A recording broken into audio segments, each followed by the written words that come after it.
আসসালামু আলাইকুম। নতুন আরো একটি পর্বে আপনাদের সবাইকে স্বাগত। আজকের পর্বে তৈরি করে দেখাবো একটা মাত্র ডিম আর 1 কাপ সুজি দিয়ে ভিন্ন স্বাদের একটা বিস্কিটের রেসিপি। আর এই বিস্কিটগুলো খুব সহজে তৈরি করা যায় আর খেতে কিন্তু দারুণ মজার হয়ে থাকে। খুব সহজ পদ্ধতিতে রেসিপিটা তৈরি করে দেখিয়েছি, আশা করছি আপনাদের সকলের কাছে রেসিপিটা ভালো লাগবে।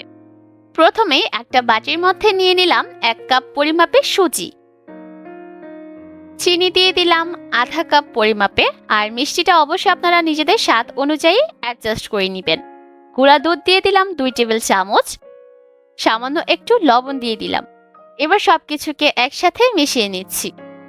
আর ভালোভাবে যখন শুকনো উপকরণগুলো একসাথে মিশিয়ে নেওয়া হয়ে যাবে, তখন এর মধ্যে দিয়ে দিলাম 1 চা চামচ ঘি।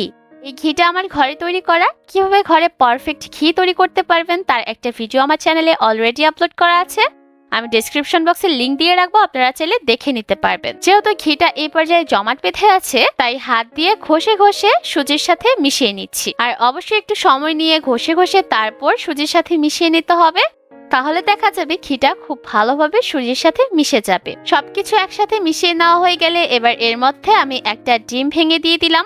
এবার একটু সময় নিয়ে এই ডিমের সাথে সুজিটাকে মাখিয়ে নিতে হবে। প্রথম অবস্থায় মিশ্রণটা একটু ঝরঝরা মনে হলেও যখন এটা মাখিয়ে নিতে থাকবেন, দেখবেন চিনির থেকেও একটা পানি বের হবে, প্লাস ডিম আর চিনি দুইটা মিলিয়ে এটা একটা আঠালো মিশ্রণে পরিণত হবে। এই যে দেখতে পাচ্ছেন, এর মধ্যে কিন্তু মিশ্রণটা অনেকটা আঠালো পর্যায়ে চলে এসেছে। এবার এই মিশ্রণটাকে আমি 20 মিনিটের মতো রেস্টে রেখে দিব, এতে করে মিশ্রণটা আরো একটু সেট হয়ে যাবে। 20 মিনিট পর আমি মিশ্রণটাকে নিয়ে নিয়েছি। মিশ্রণটা কিন্তু এই পর্যায়ে অনেকটা সেট হয়ে গেছে। এবার হাতের মধ্যে আমি সামান্য একটু তেল মাখিয়ে নিয়েছি। এবার এখান থেকে অল্প অল্প করে মিশ্রণ নিয়ে বিস্কিটের শেপ দিয়ে দিচ্ছি। আর আপনারা চাইলে গোল, চারকোনা বা নিজের পছন্দের যে কোনো আকৃতির করে বিস্কিটগুলোকে তৈরি করতে পারেন।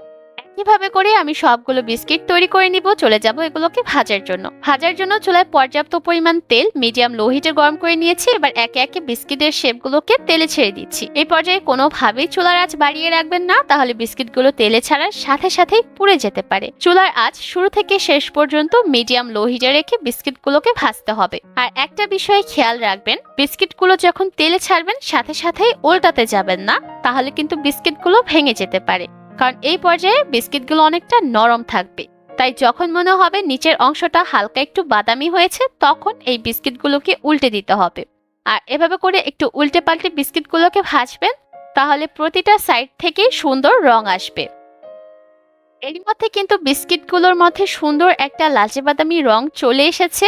চুলার আঁচ মিডিয়াম লো হিটে রেখে 12 থেকে 13 মিনিটের মতো ভাজলেই দেখবেন বিস্কুটগুলো ভাজা হয়ে যাবে। আর যেহেতু লো হিটে রেখে বিস্কুটগুলোকে ভেজেছি, তাই এর ভিতরের অংশটাও কিন্তু খুব সুন্দরভাবে সিদ্ধ হয়ে যাবে। এবার এই বিস্কিটগুলোকে চুলা থেকে নামিয়ে একটা স্ট্রেনার উপর নিয়ে নিব, এতে করে এক্সট্রা তেল ঝরে যাবে। খুব অল্প সময়ে আর সহজ কিছু উপকরণ দিয়ে এই বিস্কিটগুলো ঘরে তৈরি করতে পারবেন। চাইলে বাচ্চাদের টিফিনে দিতে পারবেন, আবার চাইলে টি টাইম স্ন্যাক্স হিসেবে রাখতে পারবেন। কেমন লাগলো আমার আজকের এই সহজ রেসিপি অবশ্যই কমেন্ট করে জানাবেন। আজকের মতো এখানেই বিদায় নিব। সবাই অনেক ভালো থাকবেন। আল্লাহ হাফেজ।